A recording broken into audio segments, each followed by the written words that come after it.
সাবেক উপদেষ্টা আসিফ মাহমুদ তার সাথে আমাদের গত পরশুদিন রাতে তার বাসভবনে বৈঠক হয়েছে।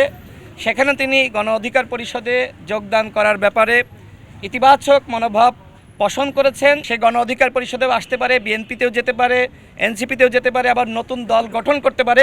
আমি তাকে সবগুলো পরামর্শ দিয়েছি। আসিফ মাহমুদ এবং মাহফুজ আলম যদি সরকারে থাকতো সেক্ষেত্রে কিন্তু সরকারের নিরপেক্ষতা নিয়ে প্রশ্ন তৈরি হতো। সামাজিক যোগাযোগ মাধ্যমে অনেক তথ্য ছড়িয়ে পড়ছে, আমি নিজেও দেখেছি। আমি নিজেও আসলে এই বিষয়গুলো নিয়ে অত্যন্ত বিব্রত।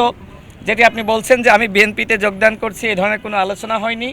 তবে সাবেক উপদেষ্টা আসিফ মাহমুদ তার সাথে আমাদের গত পরশুদিন রাতে তার বাসভবনে বৈঠক হয়েছে।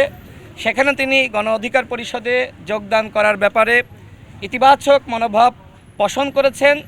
আমরা তাকে বলেছি যে তুমি আরও ভাবতে পারো, যেহেতু সে একসময় আমাদের সাথে রাজনীতি করেছে, আমাদের সাথে তার সম্পর্ক রয়েছে। সেও বলেছে যে আমি ইতিবাচকভাবে বিষয়গুলো ভাবছি, তবে চূড়ান্ত সিদ্ধান্ত নেওয়ার জন্য সময় প্রয়োজন।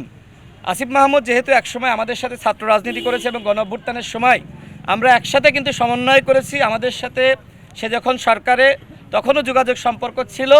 সে গণ অধিকার পরিষদে আসবে কি আসবে না সেটি তার একান্তই ব্যক্তিগত বিষয়।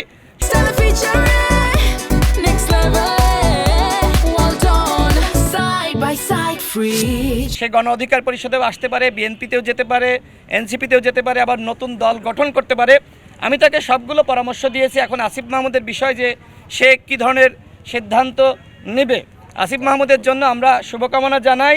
তিনি পদত্যাগ করেছেন এবং একই সাথে তথ্য উপদেষ্টা মাহফুজ আলম পদত্যাগ করেছেন। তারা পদত্যাগ করার মধ্য দিয়ে সরকারের নিরপেক্ষতা নিশ্চিত হয়েছে। যেহেতু তাদের নেক্সাসের অন্যান্য সদস্যরা তারা একটি দল গঠন করেছে, আগামী নির্বাচনে অংশ নেবে। আসিফ মাহমুদ এবং মাহফুজ আলম যদি সরকারে থাকতো সেক্ষেত্রে কিন্তু সরকারের নিরপেক্ষতা নিয়ে প্রশ্ন তৈরি হতো। সেই জায়গায় তারা পদত্যাগ করেছে, এজন্য আমি তাদেরকে সাধুবাদ জানাই। এখন তারা কিভাবে নির্বাচন করবে, কোন দলে অন্তর্ভুক্ত হবে সেটি একান্তই তাদের সিদ্ধান্ত। তবে আসিফ মাহমুদ গণ অধিকার পরিষদে যোগ দেওয়ার ব্যাপারে ইতিবাচক মনোভাব পোষণ করছে, যেটি সে নিজেই জানিয়েছে। তবে এখনও পর্যন্ত আলোচনা চলছে, চূড়ান্ত কোনো সিদ্ধান্ত হয়নি।